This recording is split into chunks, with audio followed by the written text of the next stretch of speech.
আল্লাহ তাআলা বলেছেন, হে আদম সন্তান শোনো, তোমার গুনাহ যদি আকাশের উচ্চতায় পৌঁছে যায়, অর্থাৎ তুমি যদি আকাশ সমপরিমাণ গুনাহ করে ফেলো, সেই গুনাহ করার পরে তুমি যদি গুনাহের জন্য অনুতপ্ত হয়ে অবনত মস্তক আর অশ্রুসিক্ত নয়নে তওবার দুয়ারে এসে আমার রহমতের প্রত্যাশী হও, জেনে রেখো বান্দা, আমিও আকাশের চাইতে আরো বেশি পরিমাণ দয়া নিয়ে হাজির হয়ে তোমার সব গুনাহ মাফ করে দিয়ে আমি তোমাকে গুনাহের সাগর থেকে উঠায়া আমার রহমতের সাগরে ডুবায়া দেব। তাহলে বুঝা গেল বাঁচার উপায় এখনো আছে। যদি আমরা কেউ এই গুনাহগুলো করে থাকি, আজকে তওবা করে উঠবো, মাফ করে দিবেন কে? আল্লাহ। শুনেন, আমার দেশে অনেক জায়গায় বেহুশ মাহফিল হয়, হুজুর নিজেই থাকে বেলাইনে, কিছুক্ষণ এদিকে কিছুক্ষণ ওইদিকে, আবার শ্রোতাও থাকে বেলাইনে, বেহুশ হয়ে মাঝে মাঝে ঠিক ঠিক আর স্লোগান মারবে। কিন্তু উনি যখন এখান থেকে বের হবে, তাকে যদি বলা হয় এই যে 1 ঘন্টা বসে বসে ওয়াজ শুনলাম, কোন টপিকের উপরে ওয়াজ শুনলাম? বলো, কয় শুনছি, বহুত কিছু শুনছি। কয় কি শুনলাম? কয় হুজুর বহুত ভালো ওয়াজ করছে।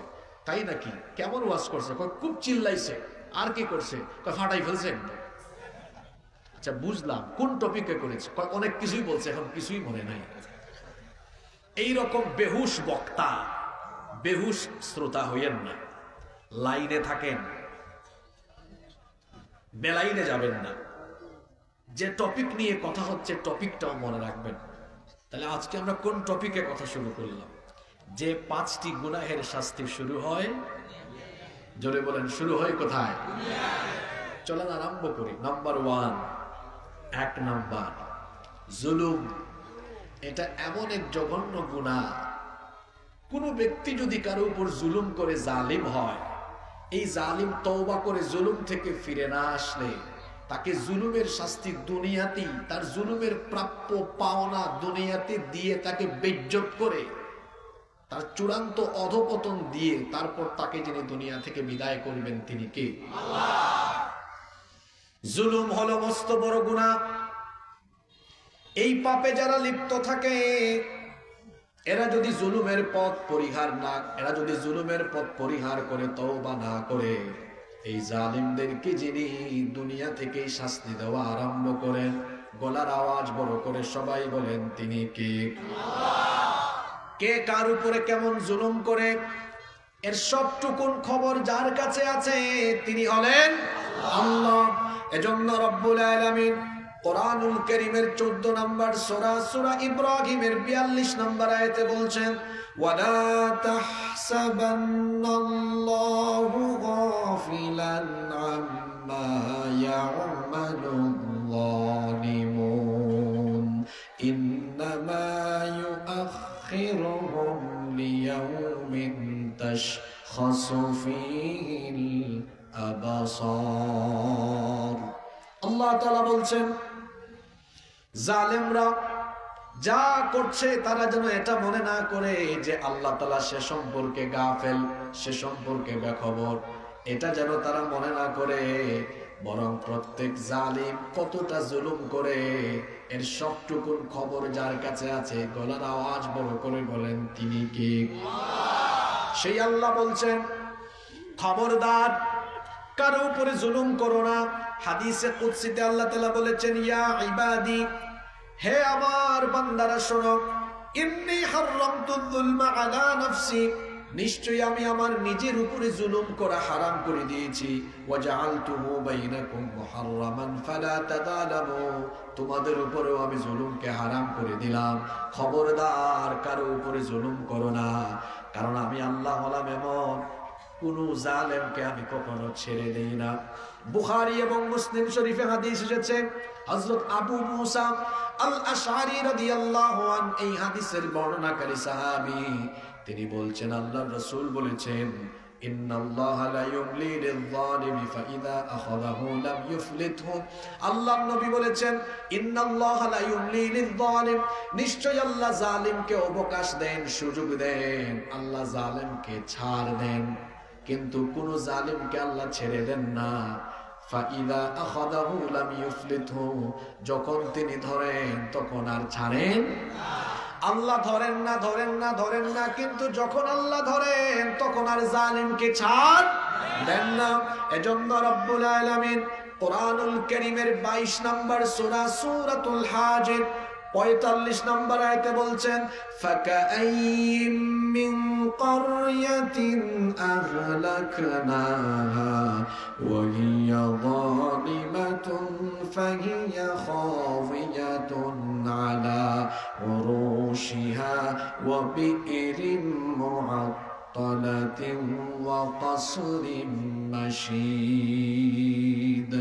আল্লাহ তাআলা বলছেন, এমন বহু জনপদ আছে যেই জনপদের অধিবাসীরা ছিল জালিম, তাদের জুলুমের কারণে আমি তাদেরকে এমন ভাবে পাকড়াও করেছি, তাদের সেই এলাকার উঁচু উঁচু ছাদ বিধ্বস্ত করে ধ্বংসস্তূপে পরিণত করে দিয়েছি, সেই এলাকার কুয়াগুলোকে আমি পরিত্যক্ত বানিয়ে ছেড়েছি, তাদের সুউচ্চ সুরম্য প্রাসাদগুলোকে ধ্বংস করে মাটির সাথে যিনি মিশাইয়া দিয়েছেন তিনি কে? খেয়াল করে শোনেন, কোরআনে কারীমের 29 নম্বর সূরা আনকাবুতের 40 নম্বর আয়াতে আল্লাহ চমৎকার করে বলছেন, শোনো, যারা জুলুম করে সেই সকল জালিমদেরকে আমি আল্লাহ যখন ধরি কেমন করে শায়েস্তা করি। আল্লাহ তাআলা সূরা আনকাবুতের 40 নম্বর আয়াতে বলছেন, ফাকুল্লান আখাযনা বিযামবিহি ফামিনহুম মান আরসালনা আলাইহি হাসিবা ওয়া মিনহুম মান আখাযাতহু আস-সাইহাতু ওয়া মিনহুম মান খাসাফনা বিহিল আরদা ওয়া মিনহুম মান আগরাকনা ওয়া মা কানা আল্লাহু লিয়াযলিমাহুম ওয়ালাকিন কানু আনফুসাহুম ইয়াযলিমুন। আল্লাহ তাআলা বলছেন, অতঃপর আমি প্রত্যেককেই তাদের জুলুমের কারণে ধরেছি, পাকড়াও করেছি। এই আয়াতে আল্লাহ তাআলা 4টি অবাধ্য জালিম গোষ্ঠীর 4 ধরনের শাস্তির কথা বলেছেন। খেয়াল করে শুনেন, জোরে বলেন তো কয় শ্রেণীর জালিমদের শাস্তির কথা বলেছেন?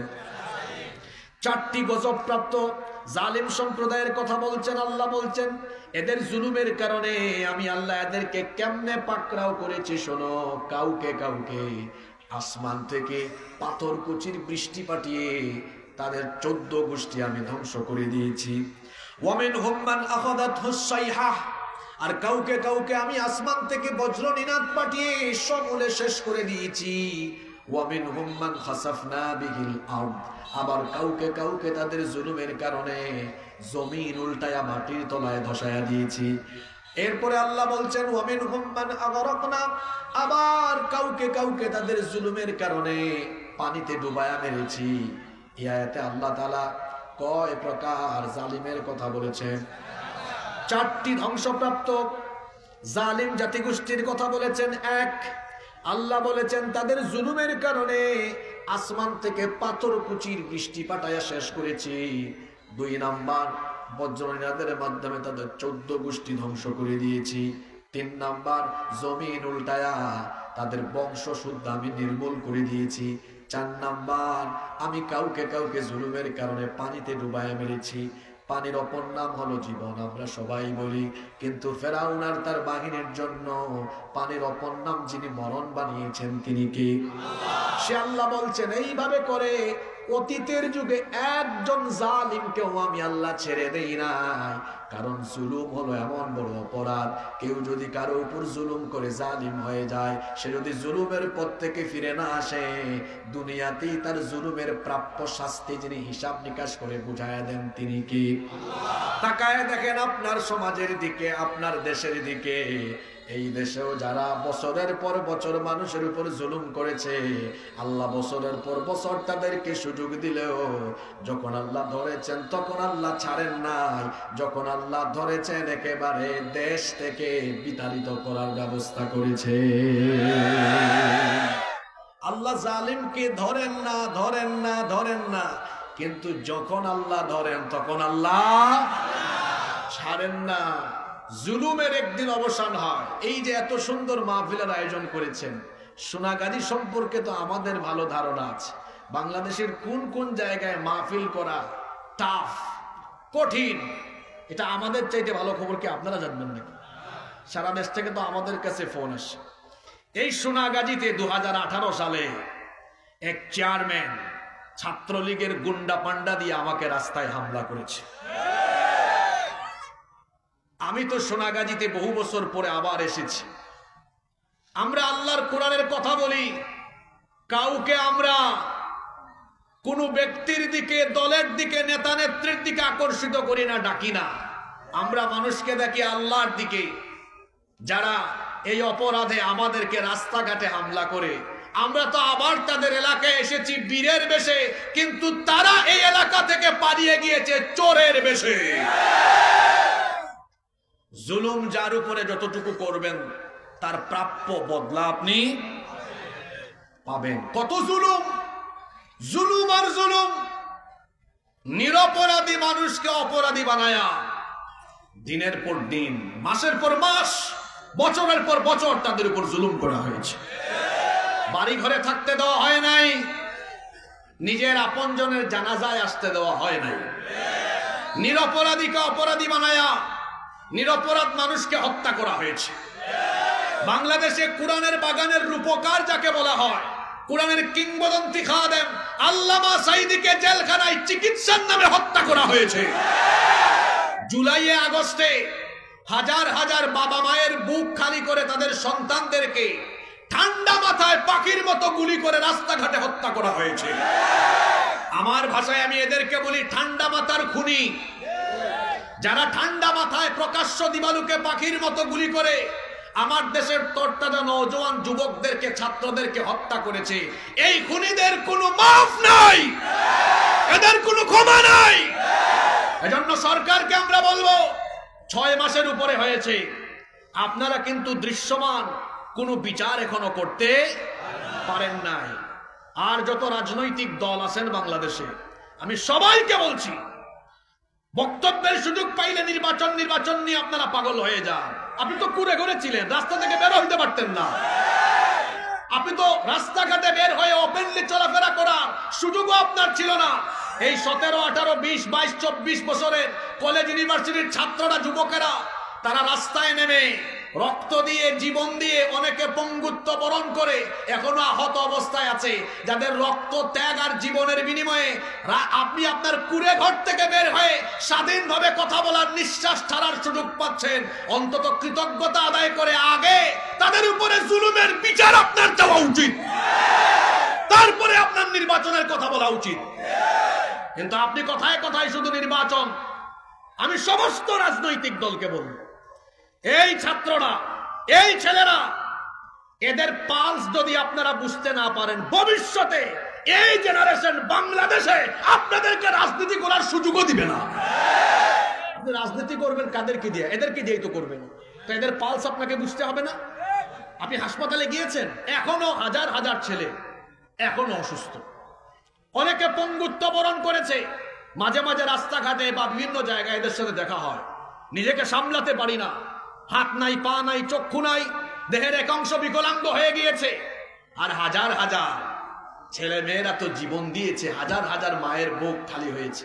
যারা প্রকাশ্য দিবালুকে ঠান্ডা মাথায় আমার দেশের এই কোমলমতি ছেলেদেরকে খুন করেছে এবং যারা খুনের নির্দেশ দিয়েছে, তাদের বিচার এই বাংলাদেশে হওয়ার দরকার আছে না নাই? এজন্য সরকারকে বলবো, সংস্কার এবং নির্বাচন হবে পরে। যারা ঠান্ডা মাথায় আমার দেশের এই ছেলে মেয়েদেরকে খুন করে চুরের মতো পালিয়ে গিয়েছে, সব কয়টাকে দেশে ফিরাইয়া এনে এদের বিচার করে, দ্রুত ট্রাইব্যুনালে বিচার শেষ করে সব কয়টাকে ফাঁসির কাস্তে ঝুলাতে হবে। এটা কোনো রাজনৈতিক দাবি নয়, এটা হচ্ছে প্রত্যেক জনগণের জায়গা থেকে, প্রত্যেকটা ব্যক্তির জায়গা থেকে জুলুমের বিরুদ্ধে ন্যায়ের পক্ষে এই কথা। সম্মানিত ভাইয়েরা, কয়বার ফাঁসি দিবেন? একবার ফাঁসি দিলে বিচারের হক আদায় হবে না। যারা হুকুমদাতা ছিল, হাজার হাজার হত্যাকাণ্ড হয়েছে, 1000 হইলে তারা 1000 বার ফাঁসি দেওয়া দরকার। জুলুম এর পরিণাম আপনাকে ভোগ করতেই হবে, যেভাবে ফেরাউন ভোগ করেছে। আল্লাহ এই সূরা আনকাবুতের 40 নম্বর আয়াতে ফেরাউনের কথাও বলেছে, ওয়ামিনহুম মান আগরাকনা, কাউকে কাউকে আল্লাহ পানিতে ডুবায়া মেরেছে। এখানে আল্লাহ হুদ জাতির কথা বলেছেন, হুদ জাতির কথা বলেছেন। এদেরকে পাথর কুচির বৃষ্টি পাঠায় আল্লাহ শেষ করেছেন। আল্লাহ তাআলা পৃথিবীতে অতীতের যুগে কোন জালেমকে ছেড়ে দেন নাই। তাহলে জুলুম হলো এমন এক অপরাধ, এমন এক পাপ, যদি কেউ জুলুমে লিপ্ত থাকে তাহলে আখিরাতে তো শাস্তি আছে, কিন্তু এটা শুরু হয়ে যাবে কোথায়? জোরে বলেন, শুরু হয়ে যাবে কোথায়? দুনিয়ায় শুরু হয়ে যাবে, দুনিয়াতে শুরু হয়ে যাবে। এজন্য জুলুম থেকে আমাদেরকে বেঁচে থাকার দরকার আছে না নাই? যার কারণে আল্লাহর নবী বলেছেন ইত্তাকুদ্দুল, সাবধান হও জুলুম থেকে, বেঁচে থাকো। ফা ইন্নায যুলমা যুলুমাতুন ইয়াউমাল কিয়ামা, কারণ জুলুমের পরিণতি কিয়ামতের দিন বড় ভয়াবহ হবে, অন্ধকার হবে। জুলুমের পরিণতি অন্ধকার হয়ে যাবে। এজন্য স্ব জায়গা থেকে আমাদের প্রত্যেককে সচেতন হতে হবে, যাতে আমাদের দ্বারা কারো উপরে জুলুম না হয়। আজকে আপনার ফ্যামিলি থেকে, পরিবার থেকে নিয়ে আরম্ভ করে রাষ্ট্রের সর্বোচ্চ জায়গা পর্যন্ত আমরা বিভিন্ন সেক্টরে বিভিন্ন ব্যক্তি জুলুম করে বসি। খবরদার, কোনো সেক্টরে কারো উপরে জুলুম করবেন না। আপনি বাপ মা হয়ে আপনার সন্তানের উপর জুলুম করবেন না। আপনি সন্তান হয়ে আপনার পিতা মাতার উপর জুলুম করবেন না। স্বামী হয়ে স্ত্রীর উপর জুলুম করবেন না। স্ত্রী আপনি স্বামীর উপর জুলুম করবেন না। ভাই আপনি আপনার ভাই বোনদের উপর জুলুম করবেন না। প্রতিবেশী প্রতিবেশীর উপর জুলুম করবেন না। জনপ্রতিনিধি হলে পরে জনগণের উপর জুলুম করবেন না। কোন প্রতিষ্ঠানের প্রধান হলে পরে, ঊর্ধ্বতন জায়গায় থাকলে অধস্তনের উপরে জুলুম করবেন না। অর্থাৎ এক বাক্যে সংক্ষেপে যদি বলতে চাই, কোথাও আপনি কারো উপর জুলুম করবেন না। কারণ জুলুম আল্লাহর কাছে এত বড় অপরাধ। আল্লাহ তাআলা বলেছেন, কোন মজলুম যদি কাফের হয়, আমি আল্লাহ তখন মজলুম কাফেরের পক্ষ হয়ে যাই। জালিম যদি মুসলমান হয় আর মজলুম যদি কাফের হয়, খেয়াল করে শুনেন তো দেখি, জালেম যদি মুসলমান হয়, মজলুম যদি কাফের হয়, আল্লাহ তাআলা তখন মুসলমানের পক্ষে না কাফিরের পক্ষে? আল্লাহ কাফিরের পক্ষে। আল্লাহ কাফির দেখেন না, আল্লাহ মজলুম দেখেন। কারণ মজলুম আর আল্লাহর মাঝখানে পর্দা থাকে না। আল্লাহর নবী বলেছেন, ইত্তাকু দাওয়াতাল মাজলুম, মজলুমের বদদুয়া থেকে বেঁচে থাকো। ওয়া ইন কানা কাফিরান ফা ইন্নাহু লাইসা দুনাহা হিজাব, মজলুম যদি কাফের হয় তাও তার উপর জুলুম করো না, কারণ মজলুমের আর আল্লাহর মাঝে কোনো পর্দা থাকে না। জুলুম করা যাবে না, কারণ জুলুম হলো এমন এক গুনাহ, এই পাপের শাস্তি শুরু হয় কোথায়? পুরুষ মানুষের মতো কথা বলবো। আমার বাড়ি সিলেটে, হযরত শাহজালাল রহমতুল্লাহ আলাইহির রুহানি সন্তান। আমরা যেটা বলি স্পষ্ট করে পুরুষ মানুষের মতো কথা বলবেন, মহিলার মতো বলবেন না। আমি দুর্বল মুসলমান দেখতে পারি না, যেটা বলবেন স্পষ্ট করে বলবেন। তাহলে বলেন দেখি, পাপের শাস্তি শুরু হয় কোথায়? আরো জোরে বলেন, কোথায়? জুলুমের শাস্তি দুনিয়ায় শুরু হয়। আমরা কি জুলুম করব না ছাড়বো? কারো উপর জুলুম করব না ইনশাআল্লাহ। 2, পিতামাতার অবাধ্যতার শাস্তি। এই পাপের শাস্তিও শুরু হয় কোথায়? মনোযোগ আছে না গেছে? ছাত্র, তরুণ, যুবক, আমি আমার প্রিয় ভাইদেরকে বলবো, যাদের ঘরে আব্বা আম্মা আছেন, আপনার ঘরে এখনো জান্নাত আছে, সুবহানাল্লাহ। খবরদার, সেই আব্বা আম্মার সাথে বেয়াদবি করে জান্নাত মিস করবেন না। কারণ পিতামাতার পায়ের তলায় জান্নাত যিনি রেখে দিয়েছেন তিনি কে? পিতামাতা বড় সেনসিটিভ জায়গা। আপনি যদি আপনার বাবা মাকে আঘাত করেন, বাবা মাকে কষ্ট দেওয়া আরম্ভ করেন, বাবা মা এমন সেনসিটিভ জায়গা। আল্লাহর নবী বলেছেন, হুমা জান্নাতুকা, পিতামাতা তোমার জান্নাত। অর্থাৎ পিতামাতাকে খুশি করলে আল্লাহ তাআলা আপনার উপর খুশি হয়ে আপনাকে জান্নাত দিয়ে দিবে। সুবহানাল্লাহ পড়তে পারলেন না? শোনা আল্লাহর নবী আরো বলেছেন, আও হুমা ফিন্নার, অথবা পিতামাতা তোমার জন্য জাহান্নাম। তার মানে হলো পিতামাতাকে আঘাত করলে আপনার উপরে যিনি নাখুশ হয়ে জাহান্নামে নিক্ষেপ করবেন তিনি কে? এজন্য খবরদার, বাবা মাকে কষ্ট দিবেন না। কারণ সবচাইতে জঘন্য কবিরা গুনাহগুলোর মধ্যে অন্যতম জঘন্য কবিরা গুনাহ হলো পিতামাতার অবাধ্য হওয়া। শুনেন আল্লাহর রাসূল কি বলেছেন, আমার যুবক ভাইরা মনোযোগ দিয়ে শুনেন। আল্লাহর নবী বলেছেন, আলা উহাদ্দিসুকুম বিআকবারিল কাবাইর, আমি কি তোমাদেরকে বড় বড় কবিরা গুনাহ সম্পর্কে সতর্ক করব না? সাহাবায়ে কেরাম এই কথা শুনে বললেন, বালা ইয়া রাসূলুল্লাহ, আমরা বলি সাল্লাল্লাহু আলাইহি ওয়াসাল্লাম, অবশ্যই হে আল্লাহর রাসূল, আপনি আমাদেরকে সেই জঘন্য কবিরা গুনাহ সম্পর্কে সচেতন করেন, সাবধান করেন। আল্লাহর নবী তখন বললেন, সবচাইতে জঘন্য এবং বড় কবিরা গুনাহ হলো আল ইশরাকু বিল্লাহ, আল্লাহর সাথে শিরক করা। আর এর পরেই সবচেয়ে বড় কবিরা গুনাহ হলো উকুকুল ওয়ালিদাইন, পিতা মাতার অবাধ্য হওয়া। আল্লাহর ইবাদতের পরেই আপনার উপর দায়িত্ব হলো আব্বা আম্মার খেদমত করা। আল্লাহর ইবাদতের পরে আপনার দায়িত্ব হলো কার খেদমত? এজন্য আল্লাহ বলেছেন, ওয়াকাযা রাব্বুকা আল্লা তা'বুদু ইল্লা ইয়্যাহু ওয়া বিল ওয়ালিদাইনি ইহসানা। আর তোমাদের রবের পক্ষ থেকে এই আদেশ, এই ফয়সালা হয়ে গিয়েছে, তোমরা আল্লাহ ছাড়া আর কারো ইবাদত করবে না। আর আল্লাহর ইবাদতের পরে তোমার পিতামাতার সাথে সদাচরণ করবে, সুন্দর আচরণ করবে। কারণ পিতামাতা হলেন এমন সেনসিটিভ জায়গা, কেউ যদি তার আব্বা আম্মাকে কষ্ট দেয়, ওই ব্যক্তি বিনা হিসাবে জাহান্নামে যাবে। এটা তো মরার পরে, কিন্তু নাফরমান সন্তান, আপনাকে মনে রাখতে হবে এই শাস্তির মরার আগে দুনিয়া থেকে যিনি আরম্ভ করবেন তিনি কি? খুব মনোযোগ দিয়ে এই হাদিসটা শুনেন, বড় সেনসিটিভ। মুস্তাদরাকে হাকিম এই হাদিসটি বর্ণিত হয়েছে। সাইয়েদনা আনাস ইবনে মালিক রাদিয়াল্লাহু আনহু এই হাদিসের বর্ণনাকারী সাহাবী, তিনি বলছেন আল্লাহর নবী বলেছেন, বাবানি মুআজ্জিলানি উকুবাতুহুমা ফিন্নার, দুটি পাপের দরজা হলো এমন, এই দুটো পাপের দরজা দিয়ে যারা প্রবেশ করবে তাদেরকে দুনিয়া থেকেই যিনি শাস্তি দিবেন তিনি কে? দুইটা পাপ, এগুলোর শাস্তি জলদি জলদি তাড়াতাড়ি আল্লাহ দুনিয়ায় দিয়ে দেন। কয়টা? এক নাম্বার হলো আল বাগী, আল্লাহর সাথে সীমা লঙ্ঘন করা। দুই নাম্বার হলো উকুকুল ওয়ালিদাইন, পিতামাতার অবাধ্য হওয়া। যারা পিতামাতার অবাধ্য হবে এই শাস্তি তার দুনিয়া থেকে আরম্ভ হবে। আপনার মনে প্রশ্ন জাগতে পারে, হুজুর শাস্তির ধরন কেমন হবে? আপনার অভাব অনটন লেগে থাকবে, কিংবা যদি অভাব অনটন নাও থাকে, টাকা পয়সা থাকলেও সম্পদে বরকত হবে না। আপনার দুনিয়াবি গজব, আসমান জমিনের বালা মুসিবত গজব, ব্যবসা বাণিজ্যে ধস, রোগ বালাই, দুনিয়াবি নানান সমস্যা লেগেই থাকবে। কারণ পিতামাতা যে সন্তানের উপরে নারাজ, ওই ব্যক্তির উপরে কে নারাজ?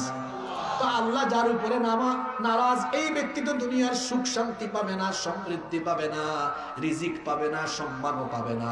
এই জন্য আল্লাহ রাসূল কত সুন্দর কথা বলেছেন শুনেন। আল্লাহর নবী বলেছেন, মান সাররাহু আইয়ুবসাতা লাহু ফি রিজকিহি আও ইউনসা লাহু ফি আথারিহি ফালইয়াসিল রাহিমা। আল্লাহর নবী বলেছেন, যে ব্যক্তি তার রিজিকের মধ্যে বরকত চায়, হায়াতের মধ্যে বরকত চায়, তার উচিত হলো তার নিকটাত্মীয়দেরকে, আবার আল্লাহর রাসূল আরেকটু ব্যাখ্যা করে বলেছেন, নিকটাত্মীয়দের মধ্যে সবচেয়ে নিকটাত্মীয় হলো আব্বা আম্মা। যে ব্যক্তি তার জীবনের মধ্যে বরকত চায়, রিজিকের মধ্যে বরকত চায়, তার উচিত হলো তার পিতা মাতার খেদমত করা।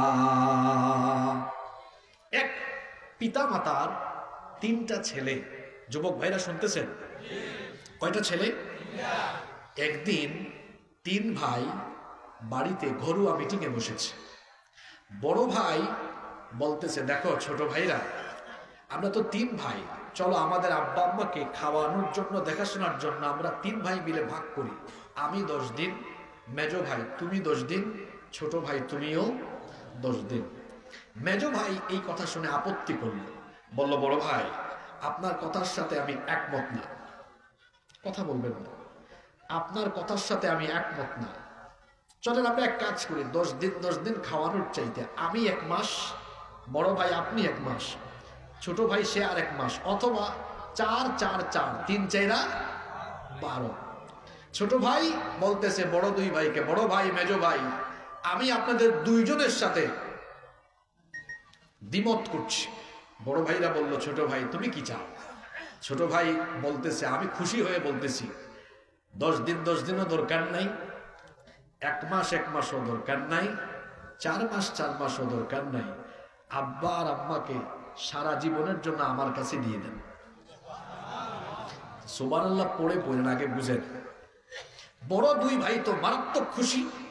দেখছো কারবার, আব্বা আম্মাকে যদি আমাদের খাওয়ানো না লাগে, দেখাশোনা করানো না লাগে, চিকিৎসা করানো না লাগে, আমার তো খরচ বাঁচলো। বড় 2 ভাই খুশি হয়ে বলতেছে, দেখো তুমি তো আমাদের ছোট, তুমি দাবি করেছো, তোমার দাবিকে আমরা ফালাইতে পারি, যাও তোমার দাবি পূরণ করলাম। এই 3 জনের কনভারসেশন শুনেছেন। আরেকজন এসে বলতেছেন ছোট ভাইকে, এই তুমি তো তোমার 3 ভাইয়ের মধ্যে সবচেয়ে বড় ব্যাককল। সে বলতেছে, আমাকে ব্যাককল বললেন কেন? তো তুমি ব্যাককল, বেকুব না তো কি? তোমার বড় 2 ভাই দায়িত্ব নিতে চাইলো, ভাগাভাগি করতে চাইলো, তুমি ভাগাভাগি না করে একাই দায়িত্ব নিলা। এখন তোমার ব্যয় খরচ একটু বেড়ে গেল না? যদি 3 ভাই মিলে ভাগ করতা তোমার খরচ বাঁচত। তখন ছোট ভাই বলল, আপনি ব্যাককল, আমার 2 ভাই তারাও ব্যাককল। বলতেছে, কেন ব্যাককল বললে? সে বলল, ব্যাককল এই কারণে বললাম, আমার বড় 2 ভাইও বুঝে না, আপনিও বুঝেন না যে পিতামাতার মধ্যে কি বরকত আছে।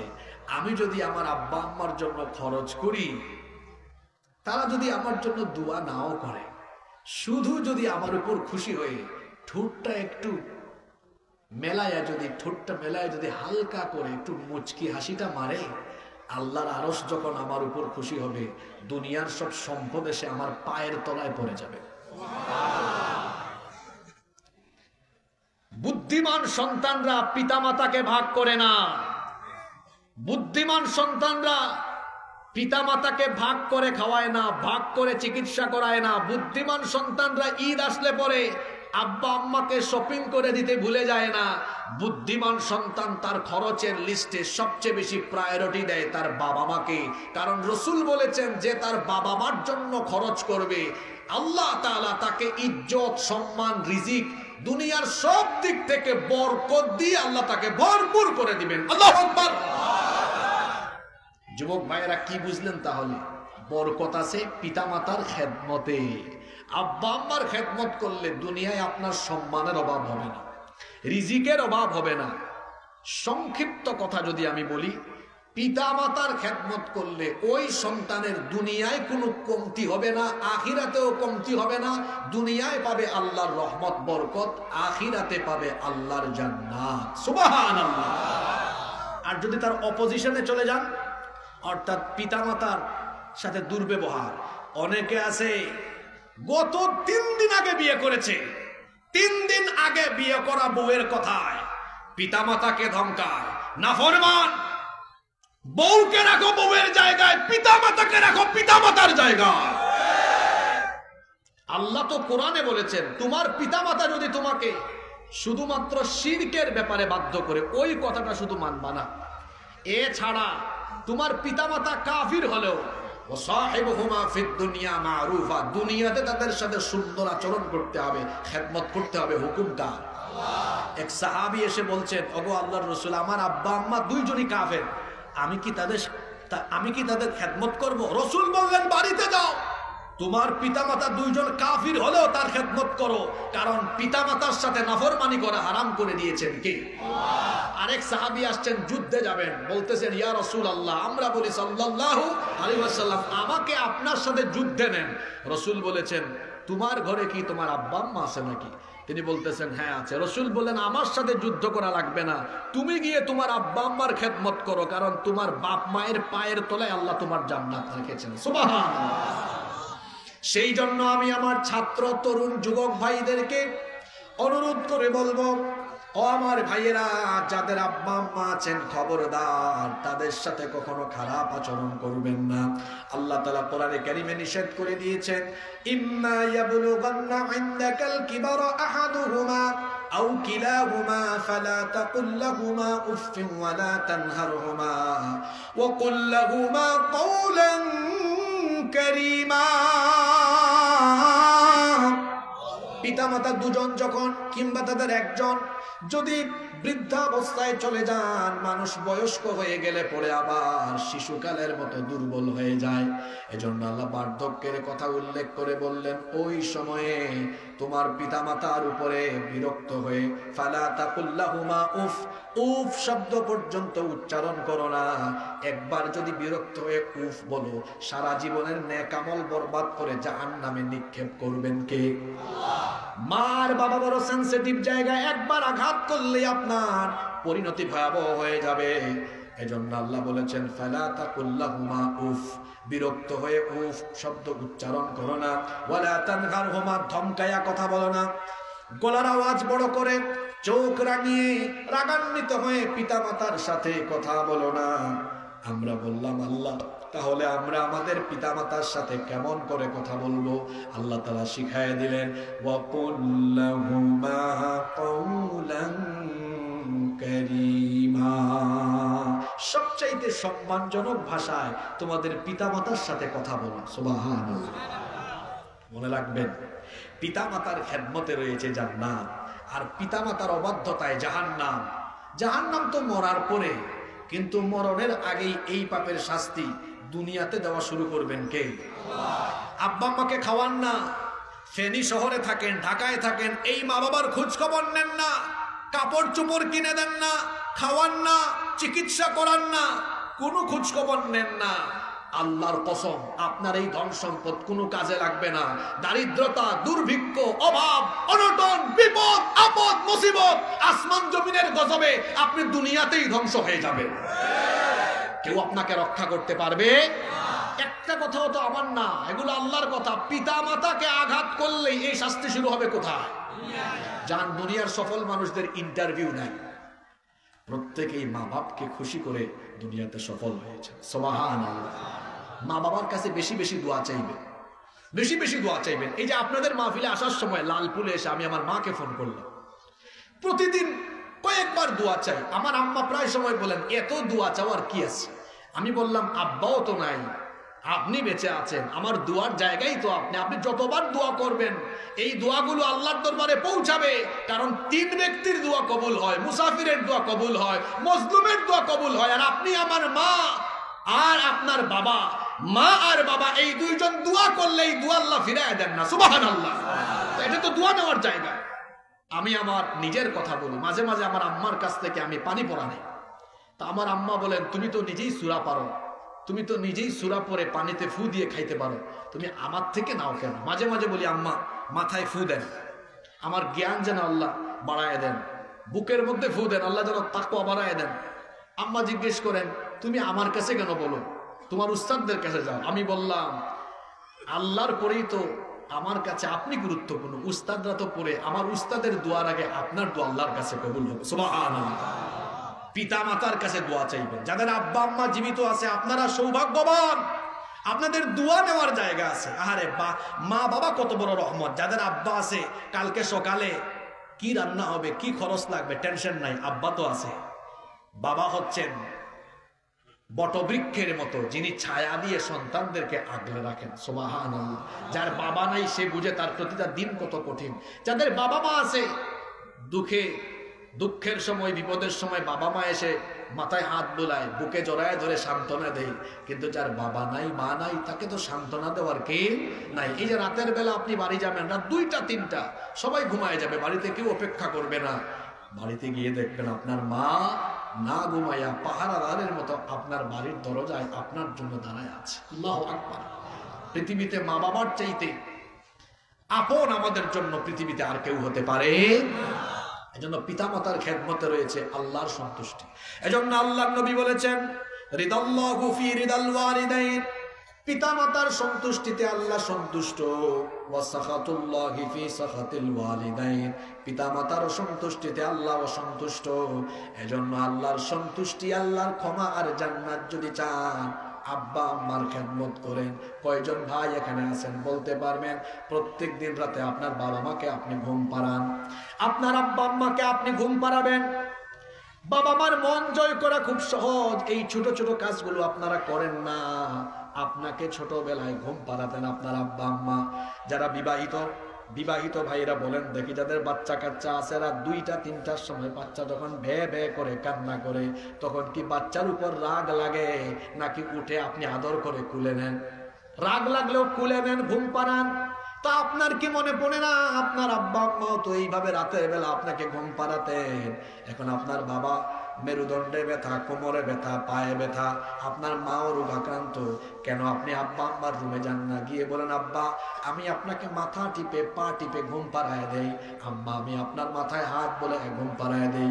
বাবা মা দুজনেই বলবেন না চলে যাও, আমার ঘুম আসবে, তুমি গিয়ে ঘুমাও।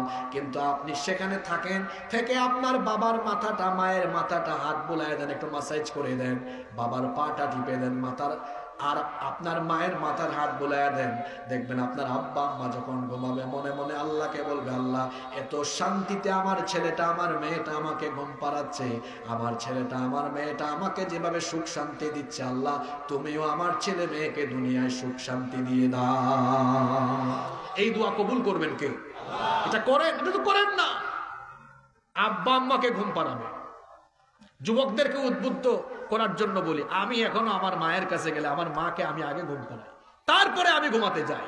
আমি নিজের চোখে দেখেছি কি স্যাটিসফ্যাকশন নিয়ে ঘুমায়। যখন খেতে বসবেন নিজের মাকে নিয়ে খেতে বসবেন, মাংসের টুকরাটা গোশতের টুকরাটা নিজে তুলে দিয়ে বলবেন আম্মা এটা আপনি খান, আব্বা এটা আপনি খান। ওই ছোটবেলায় গোশতের ভালো টুকরাটা, মাছের টুকরাটা আপনার আব্বা আম্মা আপনাকে খাওয়াইছে। শোনেন, আব্বা আম্মাকে দামি দামি শাড়ি আর দামি দামি কাপড় চোপড়, দামি দামি খাবার খাওয়াইয়া খুশি করতে পারবেন না, অল্পতেই খুশি করতে পারবেন। সুন্দর পরিবেশন আর একটু খেদমত, এটা দিয়ে মন জয় করে ফেলতে পারবেন। সুবহানাল্লাহ। এজন্য আমি যুবক ভাইদেরকে, ছাত্র ভাইদেরকে বলবো, বেশি বেশি আব্বা আম্মার দোয়া নেবেন। পরীক্ষায় যাচ্ছেন, আব্বা একটু দোয়া দেন, আম্মা একটু দোয়া দেন। প্রতিদিন দোয়া চান, দিনে 50 বার দোয়া চান, অসুবিধা নাই। কারণ আব্বা আম্মার দোয়া কবুল করেন কে? পিতা মাতার সাথে বেয়াদবি করবেন, দুনিয়ায় ফল পাবেন, বেইজ্জত করে ছাড়বেন আল্লাহ আপনি। তাইলে 2 নাম্বার পাপ, পিতা মাতার অবাধ্য হলে এই শাস্তি দুনিয়াতে দেওয়া আরম্ভ করেন কে? আপনাদের কষ্ট হচ্ছে নাকি? বাকি 3টা কিন্তু আরো সেনসিটিভ, বলবো না শেষ করব? কুলাইতে পারবেন তো? আজকে ওয়াজ শুরু হয়েছে আসমানের নিচে আর জমিনের উপরে, রাগ করেন না আবার, কারণ কিছু কিছু কথা আপনার গায়ের উপরে গিয়ে লাগতে পারে। আমি তো আপনাদের কাউকে চিনি না, আমার দেশে আমরা আসি বড় বিপদে। আমরা যখন কোরআন হাদিসের কথা বলি, অনেকে তার নিজের গায়ের উপর জোর করে টেনে দেয়, এরকম আছে না নাই? গত বছর মৌলভীবাজার জেলার কমলগঞ্জে আমি সূরা কাসাস থেকে তাফসীর শুরু করেছি। ওই যে 4 নম্বর আয়াত, ইন্না ফিরআউনা আলা ফিল আরদি, তো ফেরাউনের ওয়াজ শুরু হয়েছে। আমার পাশে থাকা এক ব্যক্তি আমাকে স্লিপ দিয়ে বলতেছে, হুজুর এই টপিকটা বাদ দিলে হয় না? আমি বললাম, ওয়াজ হয় ফেরাউনের খারাপ লাগে আপনার? মিশরের ফেরাউনকে আপনি বাংলাদেশে আনলেন কেন? আপনি আপনার নিজের গায়ের উপর টেনে আনলেন কেন? ফেরাউনের খাসলত শুনলে তো মুমিনের মন খারাপ হওয়ার কথা না, বরং ফেরাউনের খাসলত শুনে ফেরাউনি স্বভাবের মানুষদেরই খারাপ লাগে। সম্মানিত ভাইয়েরা, 3 নাম্বার যে পাপের শাস্তি শুরু হয় দুনিয়ায়, সেটা হলো কোন মুসলমানের মান সম্মান যদি আপনি নষ্ট করেন, দুনিয়াতেই আপনাকে বেইজ্জত বানাইয়া ছাড়বেন কে? শুনেন, এই হাদিসটা মুসলিম শরীফে এসেছে। আন ইবনে উমর রাদিয়াল্লাহু আনহুমা, হযরত আব্দুল্লাহ ইবনে ওমর রাদিয়াল্লাহু আনহুমা হাদিসের বর্ণনাকারী সাহাবী, তিনি বলছেন, সাইদা রাসূলুল্লাহ, আমরা বলি সাল্লাল্লাহু আলাইহি ওয়াসাল্লাম, আল মিম্বার ফানাদা বিসাউতির রাফি'। তিনি বলছেন আল্লাহর রাসূল মিম্বরের মধ্যে আরোহণ করলেন, তারপরে গলার আওয়াজকে বড় করে তিনি বক্তব্য আরম্ভ করলেন। আল্লাহর নবী বললেন, ইয়া মা'শারা মান ক্বাদ আসলামা বিলিসানিহি, হে ওই সকল ব্যক্তিরা যারা মুখ দিয়ে ঈমানের ঘোষণা দিয়েছো, ওয়ালাম ইউফদিল ঈমানু ইলা কলবি, কিন্তু যাদের অন্তরের ভেতরে এখনো ঈমান বদ্ধমূল হয় নাই। ভালো করে শোনো, লা তুকদুল মুসলিমিন, কোন মুসলমানকে কষ্ট দিও না, ওয়ালা তুআইয়িরু, কোন মুসলমানকে শরম দিও না, লজ্জা দিও না, অপমান করো না, ওয়ালা তাত্তাবিউ আওরাতিহিম, কোন মুসলমানের গোপন বিষয় তালাশ করতে লেগে যেও না। আমার দেশে এমন বহু মানুষ আছে, ছিদ্রান্বেষণ করে মানুষের দোষ ত্রুটি তালাশ করে বেড়ায়, সারাটা দিন শুধু মানুষের দোষ খুঁজে, এমন মানুষ আছে না নাই? এগুলো আপনারা দেখবেন গ্রাম্য পার্লামেন্টে বেশি। আমার দেশে পার্লামেন্ট হলো দুই জাত, একটা হলো ঢাকার ন্যাশনাল পার্লামেন্ট, জাতীয় সংসদ, আরেকটা হলো প্রত্যেক গ্রামে গ্রামে এলাকায় এলাকায় থাকা চায়ের টমের দোকান, এটা হলো প্রত্যেক এলাকার আঞ্চলিক পার্লামেন্ট। ওখানে দোকানদার থাকে স্পিকারের ভূমিকায়, আর চা খুরেরা থাকে সাংসদের ভূমিকায়। সেখানে চা খায় আর তারা কোন মানুষ কোন ভুল ত্রুটি করলো, কার কোন সমস্যা দেখা যায়, সেখানে বসে বসে তারা অন্য মানুষের দুষ্ত্রুটি বর্ণনা করে। খবরদার, আল্লাহর নবী বলেছেন, মান তাত্তাবা আওরাতা আখিহিল মুসলিম তাত্তাবা আল্লাহু আওরাতা। যে ব্যক্তি অন্য কোন মুসলমানের দুষ্ত্রুটি অনুসন্ধান করে বেড়ায়, অন্য কোন মুসলমানের দোষ ত্রুটি তালাশ করে, আল্লাহ তাআলা দায়িত্ব নেন ওই ব্যক্তির দোষ ত্রুটিও তখন মানুষের সামনে ফাঁস করে দেন। আল্লাহর নবী বলেছেন, আর আল্লাহ যদি কারো দোষ ত্রুটি জনসম্মুখে প্রকাশ করা আরম্ভ করেন, উটের হাওদার ভেতরে লুকালেও ওই ব্যক্তিকে যিনি বেইজ্জত করে ছেড়ে দেন তিনি কে? বলছি তো আজকের ওয়াজ আসমানের নিচে আর জমিনের উপরে। আপনি দেখেন আপনার দেশে যারা মানুষকে বেইজ্জত করেছে, আল্লাহ এদেরকে বেইজ্জত করে ছেড়ে দিয়েছে। হ্যাঁ, বলবো নিরপরাধ আলেমদেরকে মসজিদ থেকে, বাসা থেকে, মাদ্রাসা থেকে ধরে নিয়ে তারপরে সামনে ককটেল দিয়ে, বোমা দিয়ে ছবি তুলে প্রচার করেছে, জঙ্গি ধরা পড়েছে। আমি কি মিথ্যা বলেছি নাকি? জোরে বলেন। এই যে ভালো মানুষকে অসম্মান করলেন, আল্লাহ এদেরকে ছাড়েন নাই। যারা যারা হুকুম দিয়েছে, প্রত্যেক এলাকায় তো কিছু পাতি নেতা আছে না? আমি এইসব পাতি নেতা নামক চামচাদেরকে বলবো, তুমি যে এত চামচামি করো, তোমার নেতা নেত্রী তো ঢাকায় থাকে, ওরা তো বিপদে পড়লে টিকিট কেটে উড়াল মারে, কিন্তু তোমার মতো চামচার তো ঢাকা পর্যন্ত যাওয়ার ভাড়ার পয়সাও নেই। আবার তুমি এমন বেহায়া, এমন বেশরম, ওরা নিজেরা সেফ এক্সিট নিয়ে লুটপাট করে সব নিয়ে চলে গিয়েছে, আর তুমি এখনো তাদের পক্ষে কথা বলো। তোমার হায়া শরম আছে কিনা এটা আমি চিন্তা করেও পাই না। কষ্ট পেয়েছেন নাকি?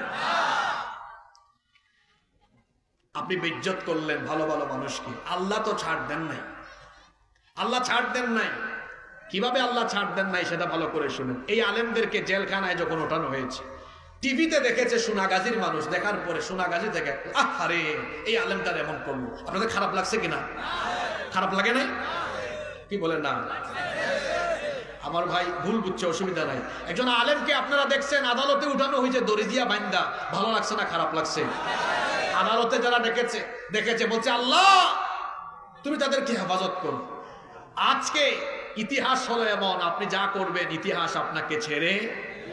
আজকে যখন এই সব কর্মকাণ্ডের হুকুমদাতাদের মধ্যে কাউকে কাউকে আদালতে নেওয়া হয়, আপনি ভালো ভালো আলেমকে বেইজ্জত করছেন না? আল্লাহ কিভাবে আপনাকে বেইজ্জত করতেছেন দেখেন। এদের জন্য সোনাগাজীর মানুষও আহ উহ করে না।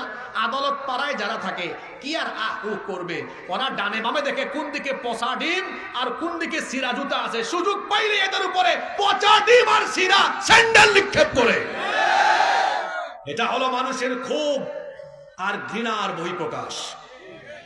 এক ব্যক্তি ছিল, সে বিচারপতিও ছিল, আলেম ওলামাদেরকে এত তুচ্ছ তাচ্ছিল্য করে কথা বলতো, বুড়া বয়সে আল্লাহ তারা এমন বেইজ্জত করলেন। দেখছেন তো আপনারা, কলা পাতার উপর শুয়ে আছে। ধরাও খাইছে আমার এলাকায় সিলেটে। আর আমাদের সিলেটের মানুষ বড় অতিথি পরায়ণ, উত্তম মেহমানদারি করেছে। তবে কিভাবে মেহমানদারি করেছে তা এই সভ্য সমাজে আমি বলতে পারবো না, এত নিচে আমি নামতে পারবো না। আপনি মুসলমানদেরকে, আপনি অন্য কাউকে বেইজ্জত করবেন, আপনাকে বেইজ্জত করার দায়িত্ব নেবেন কে? আমার দেশে ভাতের হোটেলের এক মালিক ছিল, কওমি অঙ্গনের একজন আলেম, একজন মজলুম আলেম, মাওলানা রফিকুল ইসলাম মাদানী। উনি নিজে ফেসবুকে পোস্ট করে এবং বিভিন্ন জায়গায় বক্তব্যে উনি এটা বলেছেন, তাকে জেলখানা থেকে বের করে নিয়ে ঢাকায় এক রাস্তায় দুই দিকে গাড়ি চলাচল বন্ধ করে দিয়ে তারপরে একটা খারাপ মহিলাকে এনে তার পাশে রেখে ছবি তুলে বলা হয়েছে, আমরা রিমান্ডে যা বলবো স্বীকার করবেন, নইলে এগুলো ফাঁস করে দিব। তখন তিনি বললেন, আমি না একটু আগে মালিকের সাথে ভাত খাইলাম, তা আমাকে এখন এরকম করছেন কেন? যে উনি ভাত খাওয়াই এই নাটকের স্ক্রিপ্ট তৈরি করে দিয়েছি, উনি এগুলো পরিচালনা করছে। আপনি এরকম ভালো ভালো আলেমকে বেজ্জত করেছেন, ওই ভাতের হোটেলের মালিককে আল্লাহ এমন বেজ্জত করেছেন, এইটাও আমি এই সমাজে বলতে পারবো না। আপনারা জানেন আল্লাহ তাকে কেমনে বেজ্জত করেছে। আর আমার দেশে সকল জুলুমের মূল হুকুমদাতা যিনি, তিনি কি না করেছেন? আল্লামা সাঈদীর মতো বিশ্ববরেণ্য আলেমকে ধর্ষণকারীর মতো জঘন্য অপবাদ দিয়েছি। ধর্ষণকারীর মতো জঘন্য অপবাদ দিয়ে তাকে জনবিচ্ছিন্ন করার অপচেষ্টা করতে গিয়ে এদের উপর আল্লাহর কি গজবই না পড়েছে।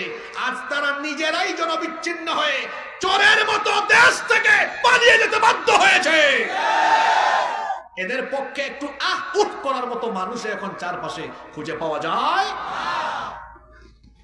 আগেই বলেছি এগুলো আসমানের উপরের বা জমিনের তোলার ওয়াজ না, ওয়াজ চলতেছে আসমানের জমিনের মাঝখানের কথা, এজন্য উপমা আমাকে আনতে হয়।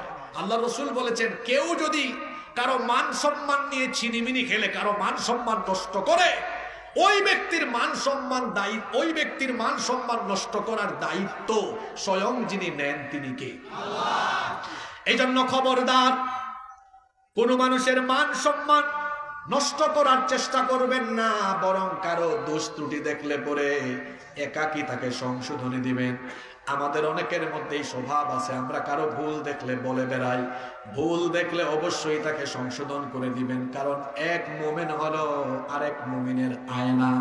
আয়নার সামনে দাঁড়ালে যেমন নিজের চেহারা বা নিজের কাপড় চোপড়ের ত্রুটিগুলো আপনার চোখের সামনে পরিদৃশ্যমান হয়, ঠিক তেমনি একজন মুমিনের কাছে আরেকজন মুমিনের ভুল ত্রুটি ধরা পড়ে, কিন্তু সিস্টেমিক ওয়েতে তাকে আপনি একাকী সংশোধনে দিবেন, তার দোষ ত্রুটি আপনি বলে বেরাবেন না।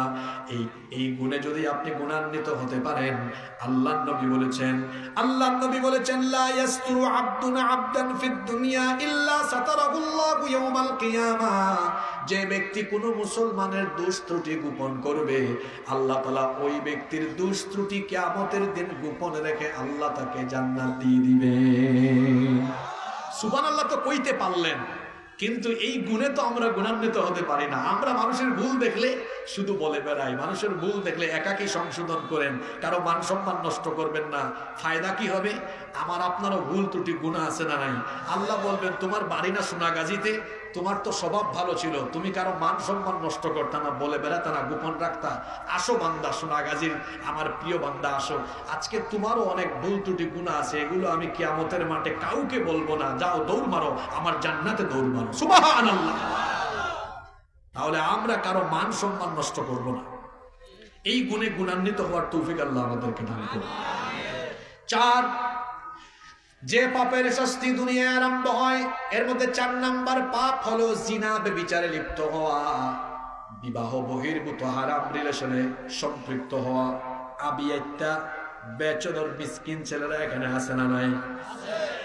আমার অবিবাহিত ভাইয়েরা, বিবাহ বহির্ভূত কোনো হারাম রিলেশন করে নিজের ক্যারিয়ারকে নষ্ট করবেন না, যৌবন নষ্ট করবেন না। খবরদার, বিবাহ বহির্ভূত এই হারাম রিলেশনে সম্পৃক্ত হয়ে ব্যভিচারে যদি লিপ্ত হয়ে যান, এর শাস্তি দুনিয়াতেই আপনাকে যিনি দেওয়া আরম্ভ করবেন তিনি কে? কত রকমের শাস্তি? আগে সরাসরি আল্লাহর নবীর হাদিস থেকে বলি, শুনেন আল্লাহর নবী কি বলেছেন। আল্লাহর নবী বলেছেন, ইদা জানার রাজুলু খরাজা মিনহুল ঈমান। মুসলিম শরীফের হাদিস, আবু হুরায়রা রাদিয়াল্লাহু আনহু হাদিসটি বর্ণনা করেছেন। আল্লাহর নবী বলেছেন, যখন কোনো ব্যক্তি ব্যভিচারে লিপ্ত হয়, তখন তার ভেতর থেকে ঈমান বেরিয়ে যায়। যখন কোনো ব্যক্তির ভেতর থেকে ঈমান বের হয়ে আসে, তখন সে কি ঈমানদার থাকে না বেঈমান হয়? তার মানে ব্যভিচারে লিপ্ত ব্যক্তি ঈমানদার থাকে না, সে একটা বেঈমান হয়ে যায়। খবরদার আমার যুবক ভাইয়েরা, ঈমান হারা হওয়ার জন্য এই ব্যভিচারে লিপ্ত হবেন না। আল্লাহর নবী বলেছেন, যখন কোনো ব্যক্তি ব্যভিচারে লিপ্ত হয়, খরাজা মিনহুল ঈমান, তার ভেতর থেকে ঈমান বের হয়ে যায়। কানা আলাইহি কাযুল্লাহ, বের হওয়ার পরে এই ঈমান তার মাথার উপরে শামিয়ানার মতো থাকে। যদি ওই ব্যক্তি ফাইদা ইনকাতা রাজা ইলাইহিল ঈমান, যদি সে ওই জিনা থেকে ফিরে আসে, তওবা করে, আল্লাহ দয়া করে সেই ঈমান আবার তার ভেতরে ঢুকায় দিবেন। সুবহানাল্লাহ। এজন্য আমার যুবক ভাইদেরকে বলবো, বিবাহ বহির্ভূত কোনো হারাম রিলেশন করে আপনি দুনিয়ার গজবে পড়বেন না। এই বিবাহ বহির্ভূত হারাম রিলেশনের ফলে কত রকমের ক্ষতি আপনার হচ্ছে। আপনার শারীরিক ক্ষতি আছে, মানসিক ক্ষতি আছে। আর এখন জিনা ব্যভিচারে মত্ত হয়ে চরিত্র নষ্ট করার আকর্ষণীয় উপাদান সকলের হাতে হাতে আছে। এটার নাম হলো গুগল শরীফে, ইউটিউব শরীফে গিয়ে যুবক সারা রাত আজে বাজে ভিডিও, আজে বাজে জিনিস দেখে দেখে চোখের জিনা করে, গার্লফ্রেন্ডের সাথে কথা বলে বলে কানের জিনা, জবানের জিনা করে। আমার ভাইয়েরা, এইভাবে রাত 3টা 4টা পর্যন্ত আমি দেখছি তো। আমি আমার পজিশন বুঝে দিব, বুঝতে পেরেছেন? এমনি আমারে উঠাইছেন 10টা 10 মিনিটে। আমি যে আমার মেজাজের ভারসাম্য রাখছি এটাই বেশি। আমাকে বলা হয়েছে 9টায় উঠাবেন, আমি 8টায় এসছি। মানুষগুলো এসে বাহিরে নিশ্চয়ই দাঁড়ায়ছেন, কষ্ট পেয়েছে। এত রাত পর্যন্ত উঠান। আমার আগে তো দেখলাম এক হুজুর টাকা তুলতে তুলতে হয়রান হয়ে গেছে। এরপরে আমি উঠার পরেই মারছেন স্লিপ। আমাকে কি কোথাও দেখছেন কালেকশন করতে? তারপরেও মসজিদের স্বার্থে আমি দেখেছি, আমারও মনে এটা আছে, আমি দেখেছি এটা, আমি এটা বলবো। পজিশন বুঝে আমি আমার মতো বলবো। মানুষ কি চলে গিয়েছে? সবাই তো আছে, নীরবে নীরবে শুনতেছে। আপনি বারবার এটা দেওয়ার তো প্রয়োজন পড়ে না। আর ভবিষ্যতে মাহফিল করলে এভাবে এত লেট করে হুজুরকে উঠাবেন না, মানুষের কষ্ট হয়। মনোযোগ আছে আপনাদের? আল্লাহ নবী বলেছেন জিনার শাস্তি কোন জায়গায় ছিলাম আমি নিজেই ওখানে আবার ভুলে গেছি। ছিলাম ঠিক আছে, মোবাইলে ছিলাম। এই যে রাত 3টা 4টা পর্যন্ত এখনকার বেশিরভাগ যুবক এরা রাত 3টা 4টা পর্যন্ত মোবাইলে তাহাজ্জুদ পড়ে। এটা একটা রূপক কথা আর কি। তাহাজ্জুদ পড়ে তার মানে হলো 3টা 4টা পর্যন্ত মোবাইল নিয়েই পড়ে থাকে। অবস্থা দেখছেন তার? তার চেহারা দেখলে আমার মায়া লাগে। জুয়ান মানুষ, যুবক মানুষ, চেহারায় স্মার্টনেস, লাবণ্য থাকার কথা, কিন্তু তার অবস্থা এমন হয়েছে গালের 2 পাশের মাংস তার হাড্ডির চিপার ভিতরে ঢুকে গিয়েছে। ও এনার্জিলেস, ও দিনের বেলা ফার্মের মুরগির মতো জিমায় জিমায় হাঁটে। ও রাত 3টা 4টা এমনকি ফজর পর্যন্ত জেগে থাকে। ছোট্ট ছেলে, তার মাইগ্রেনের সমস্যা, তার প্রেসারের সমস্যা, কত রকমের সমস্যা। অত সকালবেলা নাস্তাও করে না, নাস্তা না করতে করতে পেট হয়েছে গ্যাসের কারখানা। ও যেখানেই যায় সেখানে পরিবেশ নষ্ট করে। এমন অবস্থা, তার খাদ্যাভ্যাস ঠিক নেই, কারণ তার ঘুমের অভ্যাস ঠিক নেই। ফার্মের মুরগির মতো ঝিমায় ঝিমায় হাঁটে। তার চাইতে 60 বছরের বয়স্ক চাচার এনার্জি আছে। বুড়া বয়স, তুমি তোমার যৌবন বয়সে এভাবে এনার্জি নষ্ট করে তোমার এই অবস্থা করেছো। এর কারণ তুমি না বললেও মানুষ ঠিকই বুঝে, কারণ তুমি গভীর রাত পর্যন্ত এই মোবাইলের অপব্যবহার করে জিনা ব্যভিচারের সাগরে ডুব দিয়ে তুমি চিপায় চাপায় যৌবন নষ্ট করো। আল্লাহকে ভয় করুন। গার্লফ্রেন্ডের পেছনে ছুটবেন না। নারীর ফিতনা হলো বড় ফিতনা। এই ফিতনায় যে পড়বে তার কেরিয়ার শেষ হবে, জীবন শেষ হবে। আর একটা কথা ভাঙ্গা বলে ফেলি একদম, এই যে ইন্টারে পড়ো, তুমি এসএসসিতে পড়ো, তোমার ক্লাসের মেয়ের দিকে তুমি যে তাকাও আর তার সাথে সম্পর্ক করার কুচিন্তা, বাজে চিন্তা করো। তোমার এই বয়স তো আমরাও পাস করে আসছি। যাদের বয়স এখানে 30-এর উপরে, ওনাদেরকে জিজ্ঞেস করে দেখেন, আপনার সাথে যে এসএসসিতে এইচএসসিতে পড়ে, আপনি অনার্স শেষ করার আগে তার 3টা বাচ্চা হবে। আপনি আপনার ব্যাচমেট, আপনার 1-2 বছরের জুনিয়র, এই মেয়ের সাথে রিলেশন করার আজে বাজে চিন্তা বাদ দেন। পড়ার টেবিলে বসেন, পড়ালেখা করেন, আজান হলে নামাজে যান, কেরিয়ার ঠিক করেন, চরিত্রবান হন। দেখবেন সোনাগাজীর সুন্দরী সুন্দরী জরিনা সকিনার বাপেরা আপনার মতো চরিত্রবান, কেরিয়ার ডেভেলপ হওয়া ছেলের কাছে তাদের সুন্দরী মেয়ে বিয়ে দেওয়ার জন্য তারাই আপনার পেছনে ঘুরঘুর ঘুরঘুর করবে। আপনি ইতর অসভ্য ছেলের মতো মেয়েদের পিছনে ঘুরঘুর করবেন না, বরং নিজেকে এমন যোগ্যতায় নিয়ে যান যাতে মেয়েদের বাপেরা আপনার পিছনে ঘুরায়। চরিত্র বানাতে হবে ইউসুফ আলাইহিস সালামের মতো, যাকে আল্লাহ তাআলা দুনিয়ার অর্ধেক সৌন্দর্য দিয়েছেন।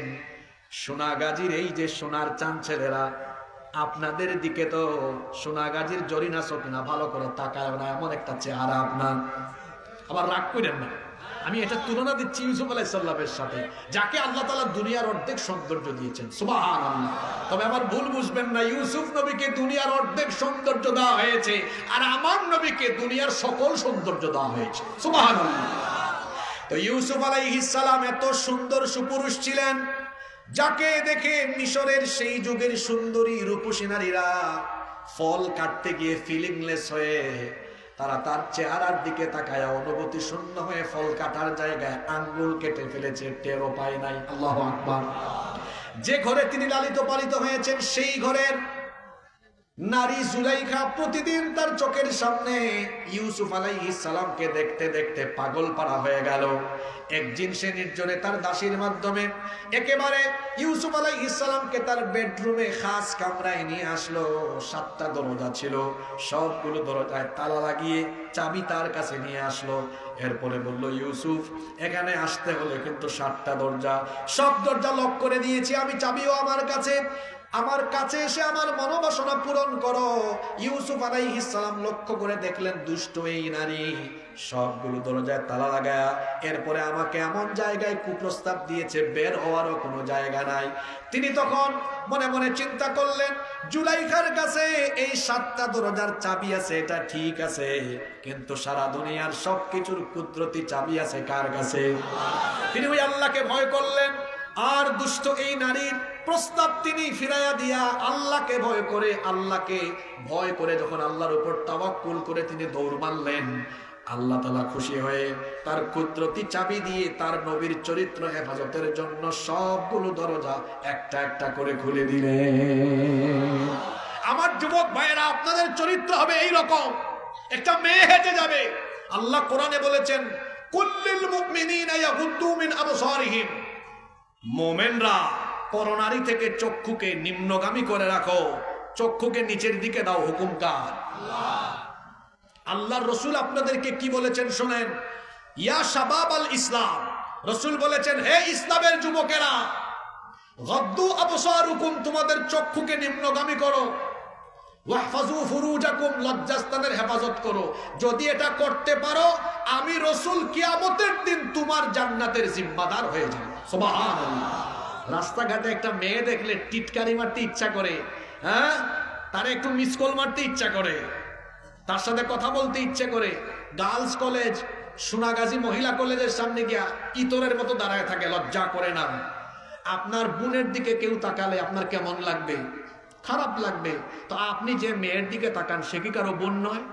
একবার এক ছেলে আমারে কই কি জানেন, হুজুর আপনি যে ওয়াজটা করলেন যে মেয়ের দিকে তাকান সে কারো না কারো বোন, আপনারও তো বোন হতে পারে। এখন সবাই যদি আমার বোনই হয়, বোনের নজরের দিকে আমার বউ হবে কোনটা? কি আশ্চর্য প্রশ্ন।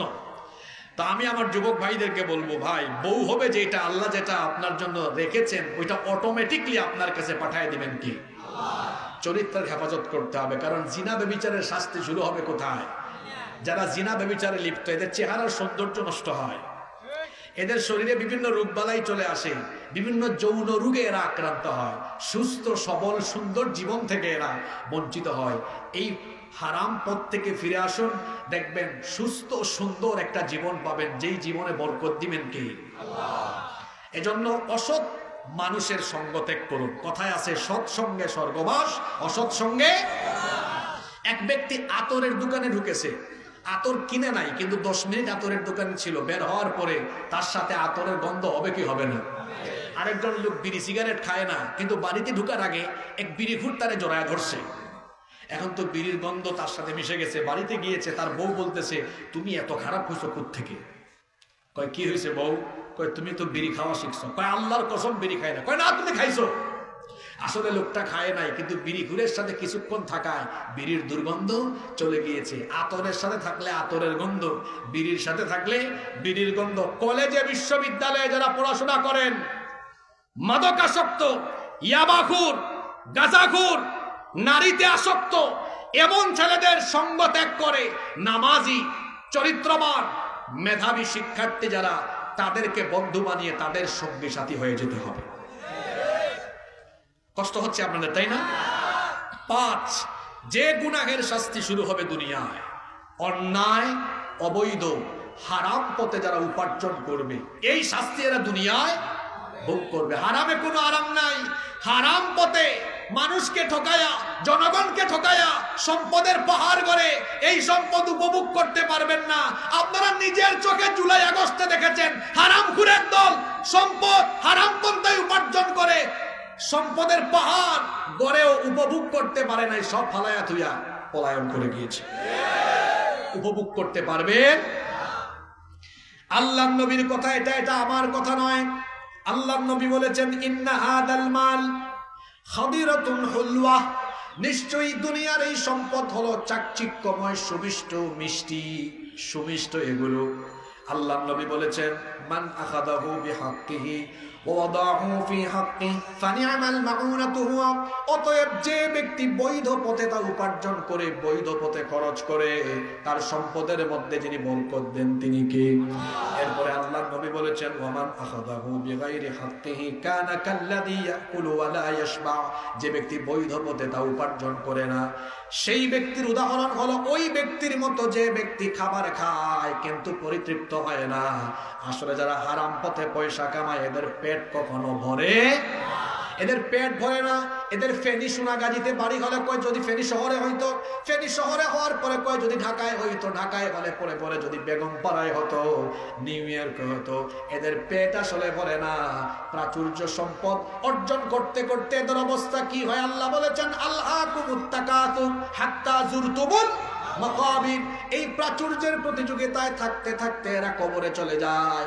আল্লাহর নবী এদের ব্যাপারে বলেছেন ওয়ালাইয়ামলা ফাহু ইল্লা তুরাব, কবরের 3.5 হাত মাটি ছাড়া এই হারামখোরদের পেট দুনিয়ার কোনো কিছুতে ভরবে না।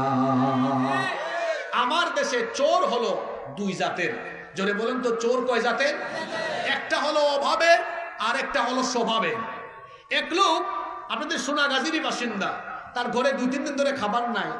একটা সবজি ক্ষেতের পাশ দিয়ে যাচ্ছে, ভাবতেছে আমার বউ তো বলছে সবজি নাই, কিছু ফুলকপি, কিছু লাউ সবজি, তারপরে কিছু মূলা। দেখছে ডানে বামে কেউ নাই, লুঙ্গির মধ্যে লুকায় নিয়ে চলে গেছে। এটা অভাবের চোর না স্বভাবের চোর? অভাবের চোর। কিসের চোর?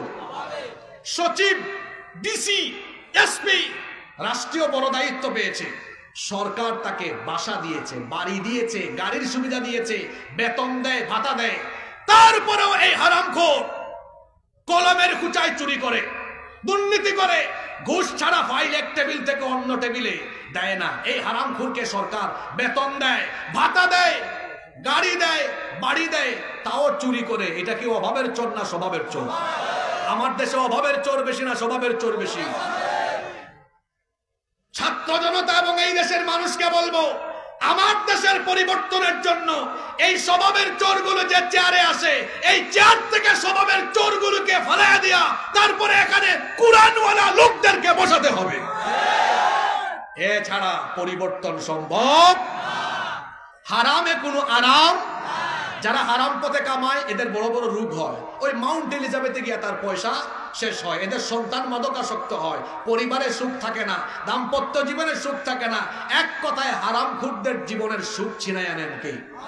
আরেকটা গুরুত্বপূর্ণ কথা হলো হারামখোর যারা হারাম খায় এর শরীরের রক্ত মাংস হারাম হয়। আল্লাহ রসুল বলেছেন হারাম শরীর কখনো আল্লাহর জান্নাতে ঢুকবে, এবং হারামখোরের কোনো ইবাদত বন্দেগী কবুল হয় না।